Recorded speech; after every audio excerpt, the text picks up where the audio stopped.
They say love can heal anything. But what if love is the very thing that breaks you? My name is Clara, and I used to believe in happy endings. The kind of love you see in movies. Laughter in the mornings, long drives at sunset, promises whispered in the dark. But I learned something no one tells you. Sometimes, the person who once held your hand can also be the one who destroys your heart. When I was 28, my life looked perfect from the outside. A cozy house in the suburbs. A husband who said he loved me. Friends who envied our marriage. But behind those smiling pictures was a truth so painful. It took me years to say it out loud. This isn't a story about fairy tales. It's about what happens after the fairy tale ends. It's about trust, betrayal, and the strength to rise again. If stories like this speak to your heart, stories of love, pain, and the fight to heal, then hit subscribe because this one is for every broken heart that learned to beat again. Back then, everything in my world felt right. I'd wake up to the smell of coffee brewing, Sam's morning ritual, and his voice humming some old 80s tune that always made me smile. We weren't rich, but we were happy. We had plans to travel to Italy, to start a small cafe someday, to maybe even adopt a dog. He'd always say, "Clara, you and I against the world." And I believed him. Every single word. Our evenings were filled with laughter, shared meals, and dreams. On weekends, we'd drive out to the lake, where Sam would skip stones and I'd just sit, watching the sunlight dance on the water. I thought I had found my forever. Then one summer afternoon, Sam came home with someone new. "Clara," he said, "meet Hank, he just moved into the neighborhood." Hank was polite, confident, and charming in a quiet way. He offered to help around the house, fixing a leaky pipe, trimming the backyard hedge. At first, I was thankful. It's rare to find people who go out of their way for others. But sometimes, the people who walk into your life offering help are the ones who will eventually test everything you believe about trust. If you're still listening, don't go anywhere. Because this is where my story, the real story, begins to change. At first, I thought I was just imagining it. The small things. How Hank's eyes lingered a little too long when I spoke. How his smile didn't quite reach his eyes. But you know that feeling when something deep inside whispers, something isn't right. That whisper had started. And it wouldn't go away. Hank became a regular at our home. Sam seemed to enjoy his company. They'd watch football together, laugh like brothers. I tried to be friendly too because, what else was I supposed to do? But soon Hank's words changed. Compliments that once sounded polite started to feel personal.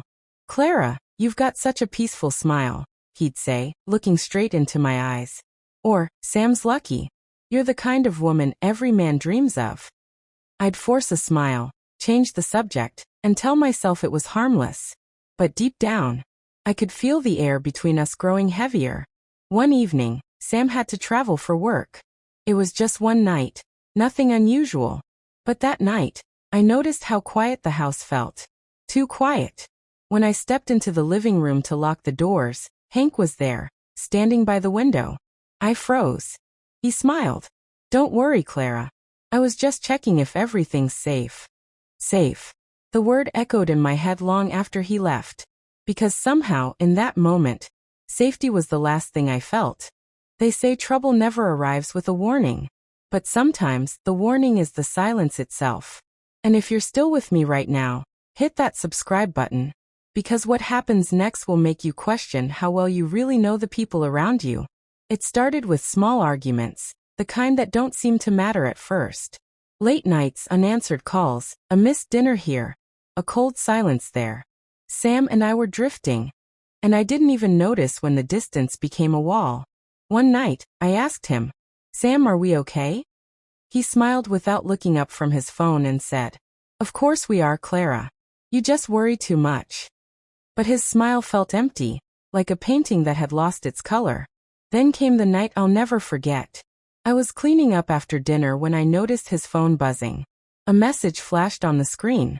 Just one sentence. It said, "Last night was amazing. Can't stop thinking about you."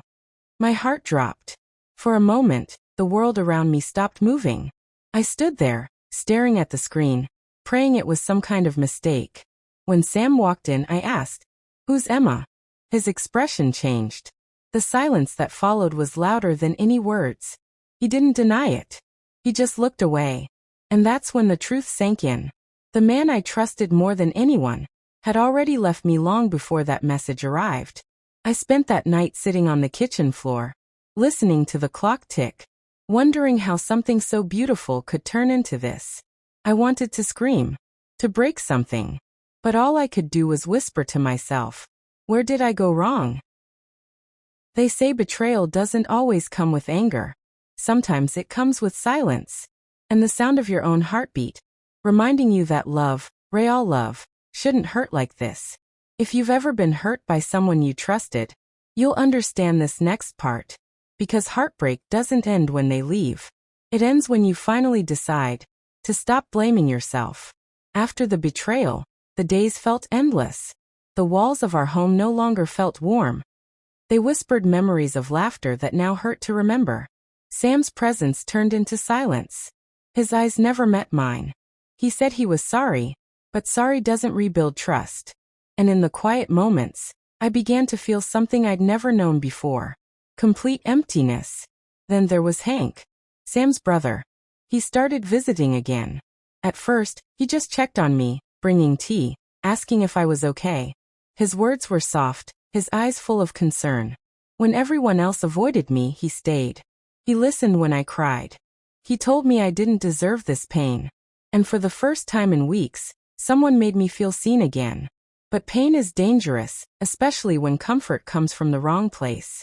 One evening, it rained harder than usual. I was sitting on the couch, staring at nothing, my heart heavy. Hank knocked on the door. He came in dripping wet, holding 2 cups of coffee. We sat in silence for a while. The sound of rain filled the room. Then he said softly, "You're stronger than you think, Clara. Sam never deserved you." His hand brushed against mine. It was innocent, or maybe it wasn't.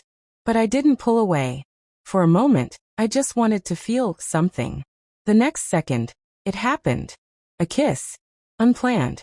Unwanted. Unforgivable. It wasn't love. It was confusion. Pain pretending to be comfort. And the moment it ended, a wave of shame hit me so hard I could barely breathe. What had I done? How could I betray the man who had already betrayed me? How did I let my heartbreak turn me into someone I didn't recognize? I whispered, "This can't happen again."